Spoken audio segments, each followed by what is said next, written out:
подножието на югозападните Родопи, в едно закътано място сред борови и широколисни гори, е разположен хотел Делта. Мястото е уникално за уютния хотел. На 650 метра надморска височина, в близост до Огняновските минерални извори, с ромона на река Канина, която лъкатуши край самия хотел, за да се влее в река Места, тук се намира едно вълшебно място за отмора. Хотел Делта посреща своите гости с прохлада през лятото и с мека зима заради топлите течения от Бяло море.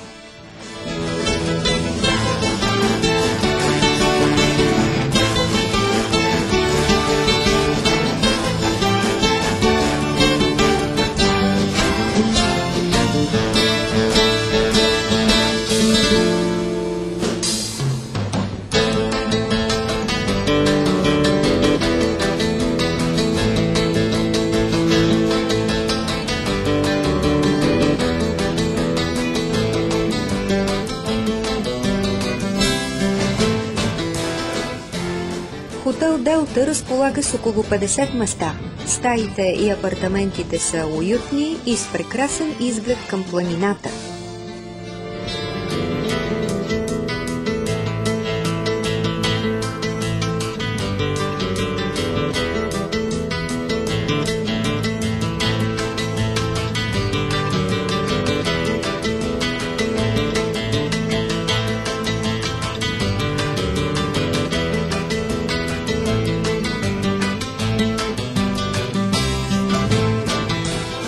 Минералната вода в открития и закрития басейн лекува болести на опорно-двигателния апарат. В спортно-възстановителния център има тангентурни и хидромасажни вани, сауна, фитнес,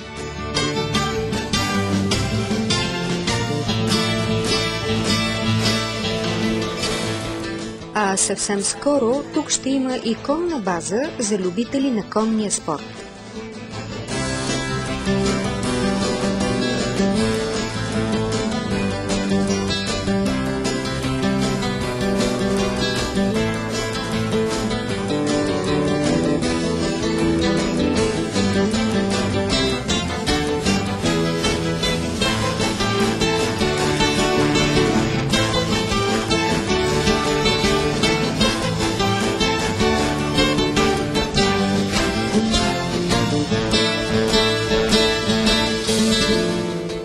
Гостите на хотел Делта могат да избират различни туристически маршрути.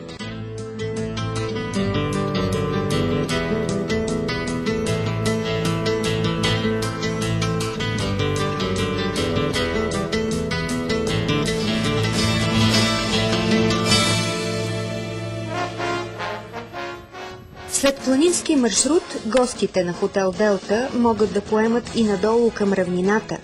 Старият римски град Никополис ад Нестум скоро ще бъде реставриран, а близкият град Гоце Делчев е вековен културен и исторически център.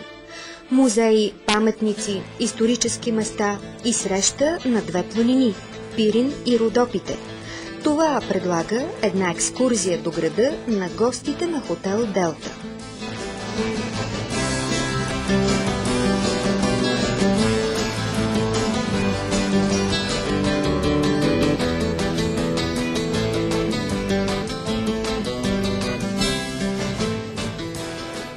Един 200 годишен чинар посреща гостите на хотел Делта, а ги изпраща ромонът на реката и уханието на родопски билки. И в този момент всеки се обещава, че ще дойде тук отново.